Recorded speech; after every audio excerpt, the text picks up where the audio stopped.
2025 में दुनिया ने कई उतार चढ़ाव देखे। भारत के लिए भी ये साल बेहद खास रहा है। वैश्विक नजरिए से देखा जाए तो इस साल भारत पूरी दुनिया में छाया रहा। चाहे डोनाल्ड ट्रंप का टैरिफ हो, रूसी तेल हो या भारत में पुतिन की यात्रा, साल भर भारत पूरी दुनिया में चर्चा का केंद्र बना रहा।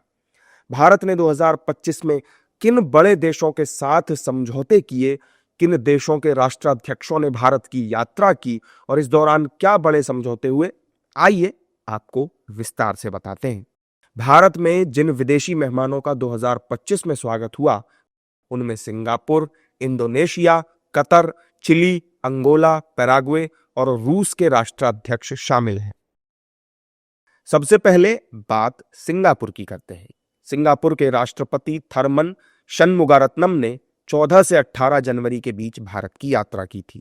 इस दौरे में मुख्य रूप से ओडिशा राज्य और सिंगापुर के संगठनों के बीच कौशल विकास, ऊर्जा, तकनीकी, औद्योगिक और शहरी क्षेत्रों में सहयोग से जुड़े 8 प्रमुख एमओयूज पर हस्ताक्षर हुए थे। अब बात करते हैं इंडोनेशिया के राष्ट्रपति प्रबोवो सुबियांतो की।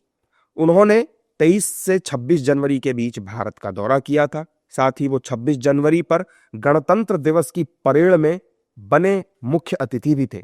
इस दौरान दोनों देशों के बीच स्वास्थ्य, समुद्री सुरक्षा, पारंपरिक चिकित्सा, डिजिटल सहयोग और सांस्कृतिक आदान प्रदान जैसे क्षेत्रों में तमाम समझौते हुए।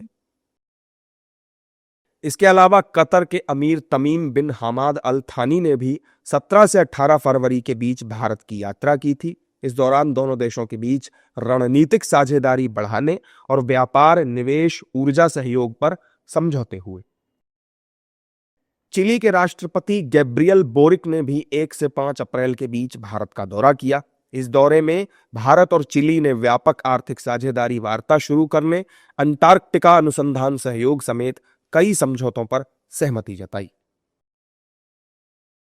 इसके अलावा अंगोला के राष्ट्रपति जुआओ मैनुएल गोंकाल्विस लोरेंको ने भी 1 से 4 मई के बीच भारत की यात्रा की। इस दौरान दोनों देशों के बीच आयुर्वेद और पारंपरिक चिकित्सा, कृषि, स्वास्थ्य, रक्षा, डिजिटल इंफ्रास्ट्रक्चर जैसे कई क्षेत्रों में समझौते हुए।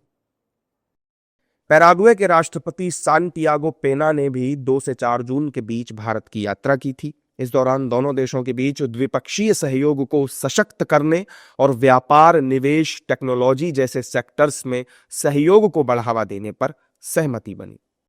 अब बात करते हैं दिसंबर में हुए रूसी राष्ट्रपति व्लादिमीर पुतिन के भारत दौरे की, जिस पर पूरी दुनिया की नजरें थी। पुतिन ने 4 से 5 दिसंबर के बीच भारत की यात्रा की। इस यात्रा के दौरान दोनों देशों के बीच डिफेंस, ट्रेड, ऊर्जा, स्वास्थ्य, कस्टम्स, पोर्ट, शिक्षा, मीडिया जैसे क्षेत्रों में समझौते किए गए। कुल मिलाकर साल 2025 प्रधानमंत्री नरेंद्र मोदी के नेतृत्व में भारत की कूटनीति, अंतर्राष्ट्रीय व्यापार और वैश्विक मौजूदगी के लिहाज से बेहद सफल साल रहा है।